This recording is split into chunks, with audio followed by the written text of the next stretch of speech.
Hello everyone. Today we are going to discuss about stress. This is very common topic in engineering field as well as in material science.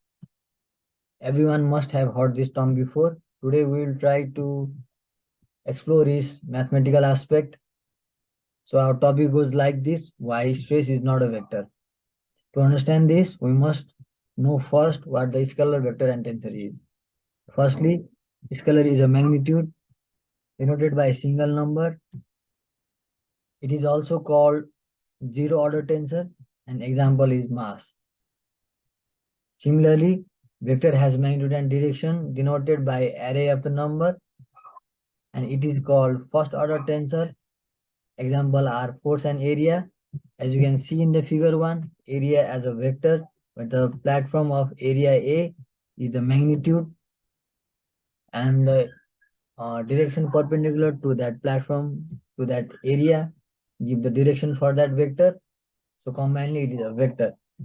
For force also in figure 2, it is necessary to define where the force is going, from left to right or left to or right to left.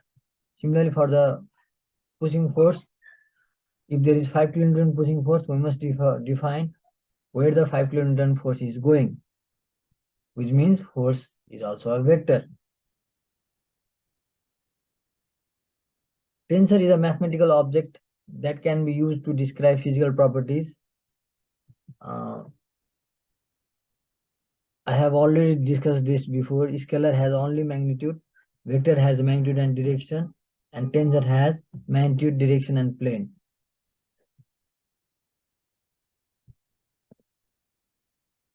To define tensor, apart from magnitude and direction, one more additional data is required, that is the plane of action for the tensor.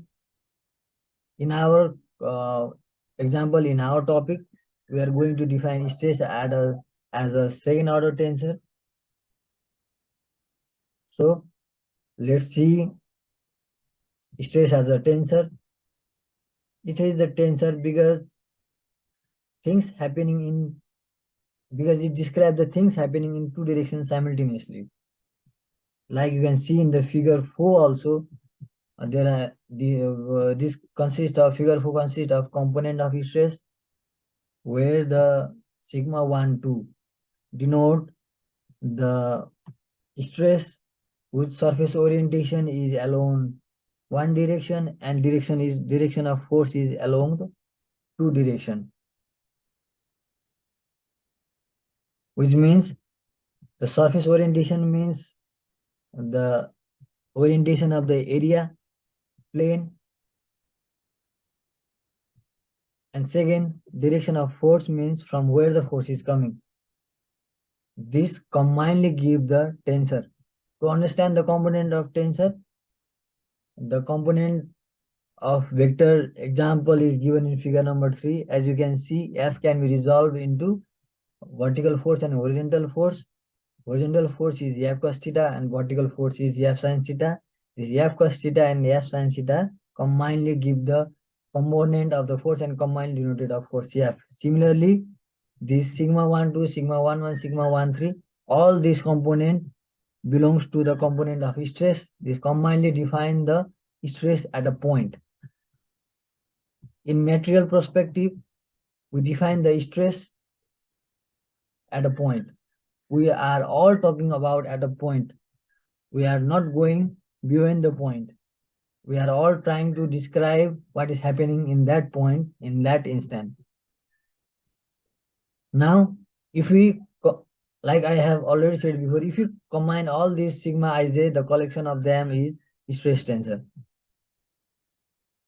Now, let us consider a body shown in figure below.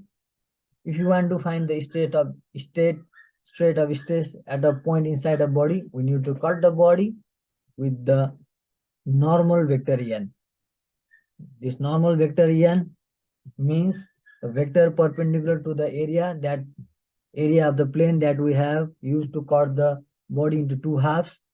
As you can see in the figure, this is the normal vector en, and this is the corresponding force.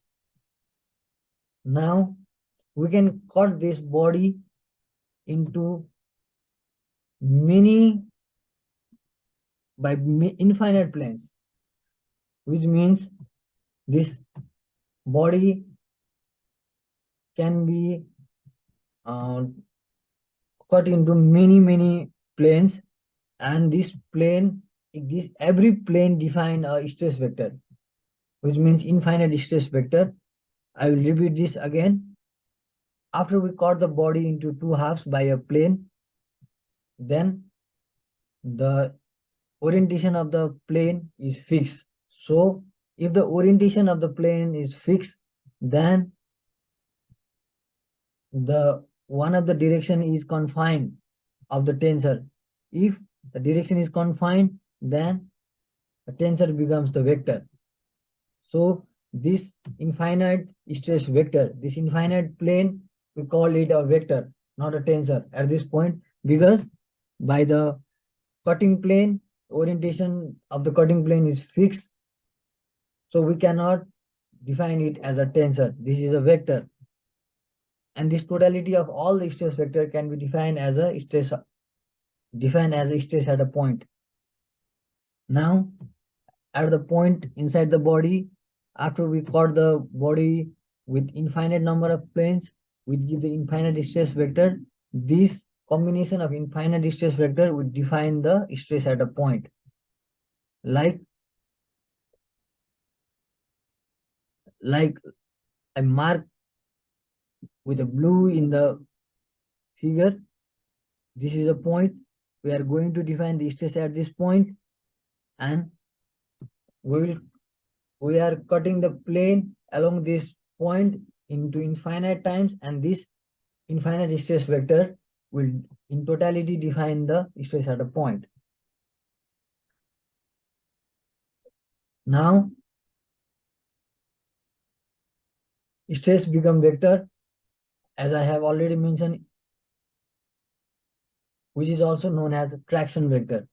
When this stress whose orientation of area is fixed now become the vector, not a tensor, it is called traction vector.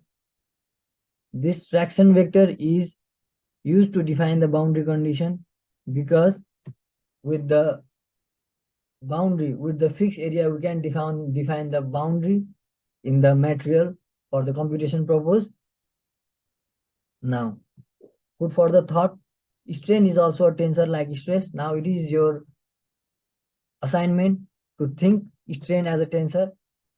I hope you really enjoyed this video. If you have any comment, please mention below. Thank you.